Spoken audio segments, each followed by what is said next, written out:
미래에 제가 죽으면 아이들은 어떻게 해야 할까요? 2023년 9월 23일 자메이카 방문 1일째. 안녕하세요. 오늘 스님은 카리브해에 위치한 섬나라 자메이카를 방문했습니다. 새벽 4시 10분에 볼티모어 워싱턴 국제공항으로 출발했습니다. 공항에 도착해 출국 수속을 끝내고 탑승구에서 원고 교정을 보며 비행기를 기다렸습니다. 어젯밤부터 워싱턴에는 허리케인의 영향으로 비가 내렸습니다. 비행기가 뜰 수 있을지 걱정했지만 다행히 정시에 미국 남동부로 향하는 비행기가 이륙했습니다. 워싱턴 DC에서 미국의 남동부 마이애미에 있는 포트 로더데일 공항까지 간 후 비행기를 갈아타고 자메이카로 갔습니다. 자메이카의 하늘은 맑았습니다. 12시가 넘어 공항을 나오니 자메이카에 사는 김진욱, 윤경숙 부부가 마중을 나왔습니다. 뜨거운 공기가 온몸을 감쌌습니다. 공항에서 숙소로 가는 길에 푸른 바다가 펼쳐져 있었습니다. 잠시 내려 바다를 구경했습니다. 차를 타고 1시간을 달려 김진욱, 윤경숙님 댁에 도착했습니다. 부부는 먼저 삼배로 인사를 드렸습니다. 제가 전 세계를 다녔어도 이곳에는 올 일이 없었는데 두 분 덕분에 와보네요. 이번 방문을 계기로 카리브해와 서인도 제도에 물꼬를 틀 수 있을 것 같아요. 언젠가 지원할 일이 생길지도 모르니까요. 바로 옆 나라인 하이티에 대지진이 났을 때 긴급 구호를 했는데 그때는 이 나라에 대해 아무것도 몰라서 깜깜했었거든요. 네, 바쁘신 와중에 이렇게 와주셔서 저희가 감사합니다. 짐을 풀고 점심을 먹는데 창밖에 비가 쏟아졌습니다. 비가 그치기를 기다렸다가 3시에 자메이카 북부 해변 오초리오스로 출발했습니다. 스님은 지도를 보며 함께 길을 찾았습니다. 제가 지도 법사잖아요. 하늘이 개는가 싶더니 또 비가 내리기 시작했습니다. 한 치 앞이 안 보일 정도로 억수같이 쏟아지는 비를 뚫고 오초리오스에 도착했습니다. 오초리오스는 크고 작은 폭포, 아름다운 해변으로 둘러싸인 명소입니다. 1494년 콜럼버스가 자메이카 발견 시 최초로 상륙한 지역이기도 합니다. 해변에 도착하니 비는 그쳤지만 번개가 치고 있어서 위험하다고 바닷가의 사람들의 입장을 막고 있었습니다. 어쩔 수 없이 해변 바깥에 난 길을 따라 산책하며 멀리서 바다를 구경했습니다. 김진욱 거사님은 맑은 날 볼 수 있는 에메랄드빛 바다를 보여주지 못해 무척 아쉬워하셨습니다. 괜찮아요. 지금 바다도 아름다워요. 관광객이 적어 오히려 한적하게 산책하기 좋았습니다. 차를 타고 다시 숙소로 돌아왔습니다. 오는 길에 해가 지고 달이 떴습니다. 숙소로 돌아와 저녁 식사를 마치고 저녁 8시 40분부터 중남미의 역사와 동향에 대해 김진욱 님이 설명해 주었습니다. 중남미는 크게 보면 1492년에 콜럼버스가 방문하기 이전에 있었던 문명들이 있었고 그 후 300년 동안 유럽의 식민지로 지내다가 1820년경부터 독립하기 시작해서 200년 동안 혼란 속에서 온갖 실험을 다 해보는 시기를 거칩니다. 그래서 극단적인 실험까지 해본 나라들의 다양한 사례들을 비교해봤습니다. 마지막으로 앞으로 중남미의 미래가 어떻게 될지 함께 이야기를 나눠보면 좋을 것 같습니다. 2시간 동안 중남미 지역의 지리, 역사, 정치, 경제, 사회, 전망, 미래 이슈에 이르기까지 광범위한 주제에 대해 설명을 듣고 이야기를 나누었습니다. 이야기를 나누는 중에 중남미 국가들이 자연환경은 잘 갖추고 있는데 왜 경제 발전이 더딘지에 대해서도 대화를 나누었습니다. 김진욱님은 중남미의 상황을 설명해주면서 특이한 점에 대해서도 몇 가지 이야기해 주었습니다. 약간 반미 성향으로 나가면 쿠데타에 의해서 정권이 뒤집히고 약간 좌파 성향으로 나가면 외국 기업들이 다 철수를 하니까 경제가 무너지고 경제 개발을 위해 외국 자본을 빌려오면 국가 부도가 나버리고 이런 실패를 수도 없이 반복한 것이 독립 이후 지난 200년 동안 중남미 국가들의 역사입니다. 그나마 브라질, 아르헨티나, 칠레가 백인 주도로 극단적인 실험을 줄여나가면서 비교적 강한 나라로 성장했을 뿐 나머지 국가들은 가난을 면치 못하고 있습니다. 그리고 헌법에 자연도 권리가 있다 하고 세계 최초로 명시한 나라가 에콰도르입니다. 2008년 9월에 자연의 권리 조항을 담은 헌법 개정안을 국민투표로 통과시켰습니다. 그래서 에콰도르에서는 자연이 파괴된 것에 대해 국민 누구나가 제소를 할 수 있습니다.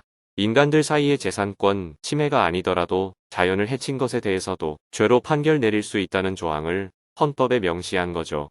예를 들어 도롱뇽이 피해를 보는 것에 대해 인간이 대신 소송을 걸면 재판부에서 그 권리를 인정해주는 겁니다. 주변의 다른 중남미 나라에서도 헌법에는 명시를 아직 안 했지만 판례로 인정해 나가는 분위기가 있습니다. 또 하나 특이한 점 중에 하나가 전 세계에서 탄소 중립을 넘어서서 탄소 마이너스인 나라가 3군데가 있는데 그중 2개의 나라가 중남미에 있습니다. 탄소를 많이 흡수하는데 배출은 거의 하지 않는 나라인 거죠. 부탄은 스님께서 최근에 방문한 나라이고요. 중남미에서는 파나마와 수리남이 탄소 마이너스입니다. 스님이 웃으며 다시 질문을 했습니다. 그럼 지속 가능한 개발을 중남미에서도 작은 나라를 하나 교섭해서 해볼까요? 인구가 10만 명도 안 되는 나라가 몇 개 보이네요. 중남미는 작은 나라라고 하더라도 이미 미국의 영향을 받아 소비주의에 잔뜩 물이 들어서 쉽지 않을 겁니다. 작은 나라도 이미 기득권층이 형성되어 있으니까 지속 가능한 개발이 쉽지 않겠네요. 부탄은 왕이 지속 가능한 개발에 대해 동의를 해서 가능할 수도 있거든요. 이외에도 중남미의 미래 이슈까지 이야기하다 보니 밤 11시가 다 되었습니다. 자세하게 설명해 주셔서 감사합니다. 내일 일정에 대해 간단히 공유한 후 일과를 마무리했습니다. 오늘은 법문이 없었기 때문에 지난 19일 미니애폴리스에서 열린 미국인과의 직문직설 강연에서 스님이 질문자와 나눈 대화 내용을 전하며 글을 마칩니다. 미래에 제가 죽으면 아이들은 어떻게 해야 할까요? The question is thinking about how do I think less and worry less about tomorrow and think a bit more in the now. As a father and a husband, I worry about provision for family. I worry about the future. I find myself increasingly worrying about the future. And so, it gives me nightmares. It gives me continuous thoughts about tomorrow. Am I going to be able to provide? Am I going to be here? There's nothing that's threatening my existence, but I worry about tomorrow. And I really want to get to a place where I can sort of live more in the now, more in this sort of happiness factor. And in fact, when I saw you were coming to speak, I saw the word happiness, and I was hoping for your wisdom in thinking about sort of repositioning my life to more in the now, rather than worrying about the future. 제가 궁금한 것은 어떻게 미래에 대한 걱정과 생각들을 덜 할 수 있을까, 그리고 현재에 집중할 수 있을까입니다. 아빠로서, 그리고 남편으로서 우리 가족을 돌보는데 걱정이 많습니다. 미래에 대한 걱정이죠. 앞날에 대한 걱정이 날로 늘고 있습니다. 악몽을 꿀 정도입니다. 내일에 대한 갖가지 생각들이 끊임없이 떠오릅니다. 가족에게 충분히 제공할 수 있을까? 내가 죽으면 어떻게 하지? 죽을 위험에 처해 있는 것이 아님에도 내일에 대한 걱정이 많습니다. 저는 현재에 충실할 수 있는 삶을 살고 싶습니다. 이 행복이라는 요소를 가지고 말이죠. 스님께서 오신다고 포스터를 봤을 때 행복이라는 단어를 보고 스님과 대화를 통해 지혜를 얻고 싶었습니다. 제 삶을 재정비해서 미래에 대한 걱정보다는 현재의 중심을 잡고 살고 싶습니다. 자녀가 몇 살입니까? It was 2 marriages. One is 26, a 21-year-old, and I have an 11-year-old. 두 번의 결혼으로 26살, 21살, 그리고 11살짜리 아이가 있습니다. 자녀가 성인이 될 때까지는 보살펴야 하지만 성인이 된 후에는 걱정할 필요가 없지 않나요? Yes, but I still worry about the 26-year-old and the 21-year-old. Because I still don't think they've landed at a place where I feel like I can not direct or not guide and still feel they need me in terms of where their lives are. 네, 하지만 아직도 26살과 21살인 아이들이 걱정입니다. 아직도 제가 가르치지 않으면 안 되는 준비가 안 된 상태인 것 같고 아직 아이들의 인생에 제가 필요한 것 같습니다. 질문자는 21살, 26살 때 어땠습니까? 아버지가 도와줘서 살았습니까? 자기 삶을 스스로 개척했습니까? So, I left home at 16. I ran away from home and fended for myself. Another family took me in and gave me space, to which I could live safely, so it wasn't good at all. 그러니까 저는 16살에 집을 떠났습니다. 가출해서 혼자의 힘으로 살아왔습니다. 다른 가족이 저를 받아주어서 안전하게 살기는 했습니다. 좋지는 않았습니다.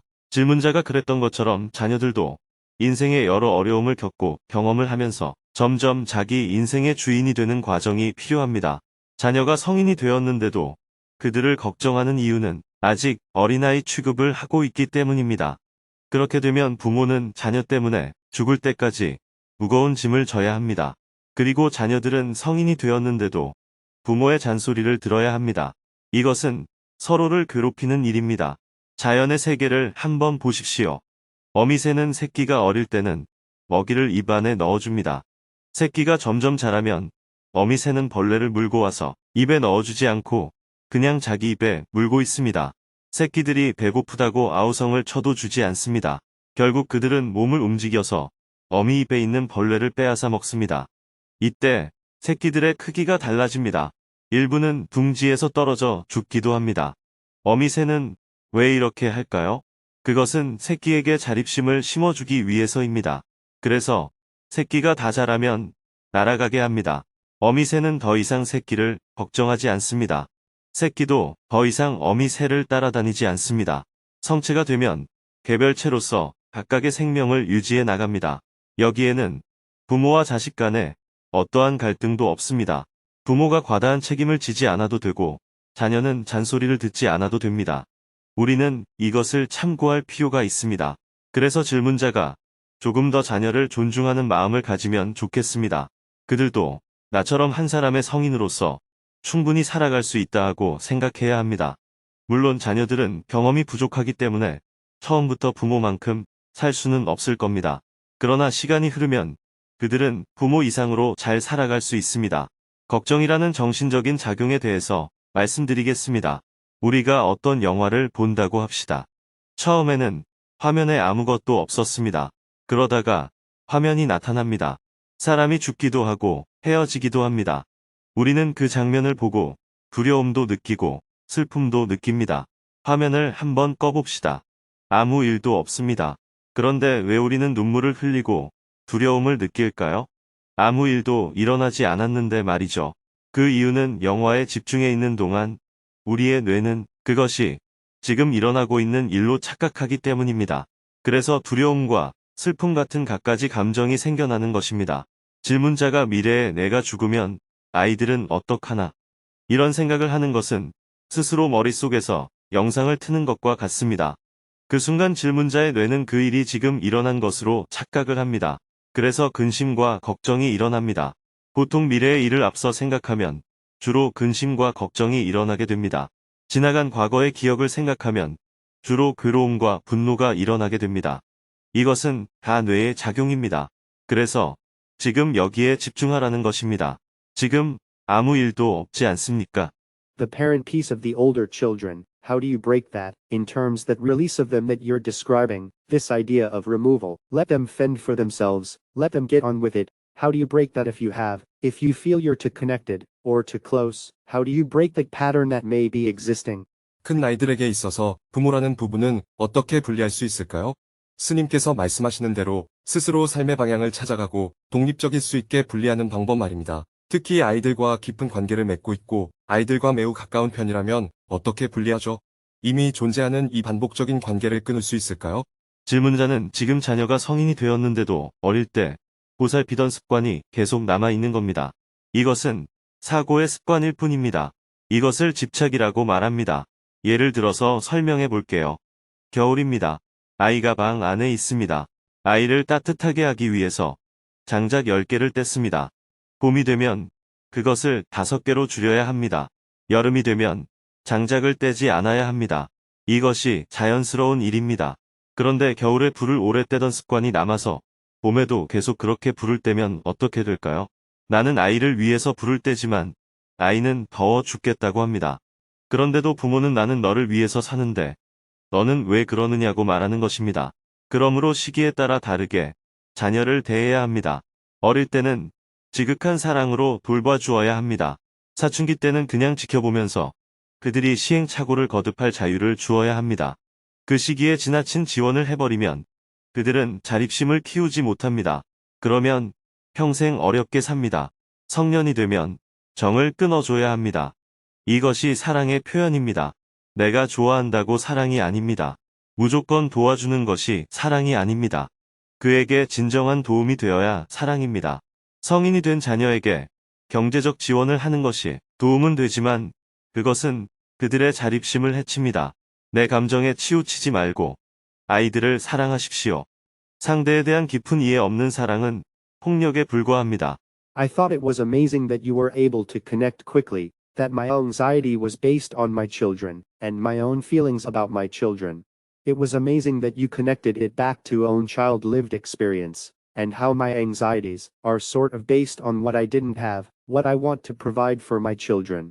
But I clearly understood that this idea that love isn't just about the embrace, or what I showed in my love for them. It's sort of what I have to do differently in order for them to learn differently, or be different, from where they are now.